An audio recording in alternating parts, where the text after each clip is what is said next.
Hi guys! Welcome back to my channel! So for today's video ay tatanungin natin ang mga kaklase ko kung ano nga ba ang pinakamahirap at pinakamadaling subject namin ngayon sa second year first semester. So without further ado, let's get into the video!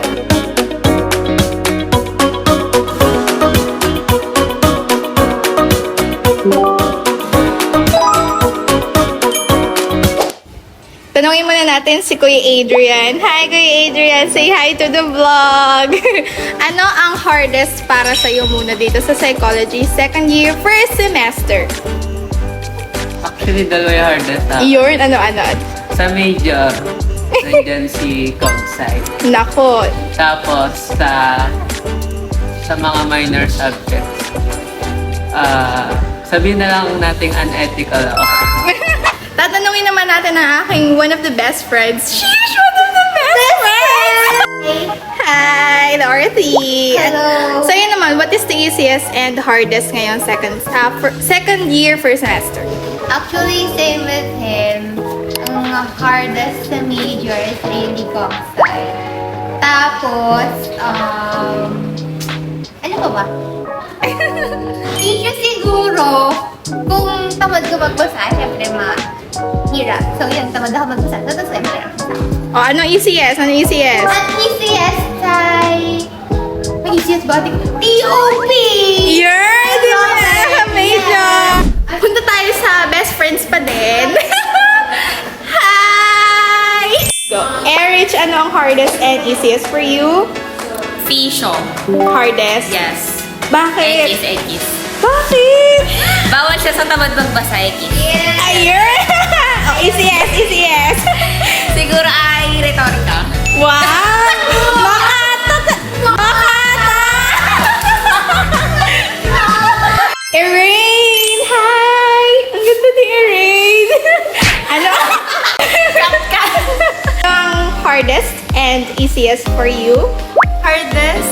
Pwede mo ang dalawa? Oo naman. Hardest, Fisyo at Comsci. Bakit? Wow! Bakit? Tinatanong pa ba yan? Easiest? Ngayon, baka nga retorika. Gusto mo lang? And ang maganda kong friend, say hi to the vlog, si Leia. O, ano ang hardest and easiest for you ngayon sa second year?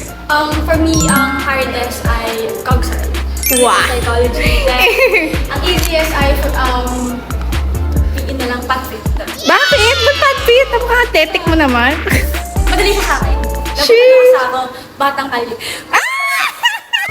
Kung ako ang tatanungin kung anong mahirap, for me ay Cogsci. Cogsci din. Ang dami ko siyang binabasa dun. For the easiest naman, sige, magbigay ako ng dalawa. For me, una ay TOP.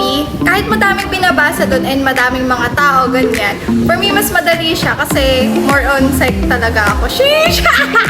Yung sa Fisyo naman, natutuwa ako sa mga terms like hearts, ganyan. Pero yung parts ng, yung mga system na inaaral namin sa bio and hindi ko mag-gets, pero pag sa Fisyo, gets ko. Ano, Aaron, naman para sa'yo, hardest and easiest ngayon sa atin sa second year psych? For me, easiest siguro yung subject namin ngayon na retorika kasi wala kami ano ngayon eh. Wala kami even. Tapos, hardest siguro lahat kasi sabay-sabay sila nagbibigay ng Gawain. So, kita mo naman wala akong tulog. Patingin nga. Hi, Julia! Ano sa'yo ang hardest and easiest ngayon sa atin? Ang easiest. Feel ko wala. Wala! Mahirap. Ang daming ginagawa. Hardest? Siguro, lahat ng major. Lahat ng majors. Wala kang mapipiling isa lang? Siguro, Fisyo. Wow, Fisyo! Thank you! Hi! Si Leslie naman ang ating tatanungin. Hi, Leslie! Ano ang para sa yung hardest and easiest ngayon sa second year natin? Sa easiest, walang easiest. Pero sa hardest, I think, physiological psychology. Wow! Wala nang iba? Physiological psychology yan, cognitive psychology. Cogsci. Para kay Dorothy lang yung Cogsci na yun, ah. Jarl, ano ang hardest and easiest for you? Ang hardest ay Biolab at saka content. Wow, hindi major? Ano sa easiest? Medyo madali pa ang TOP. Wow, love it. Me too. Thank you.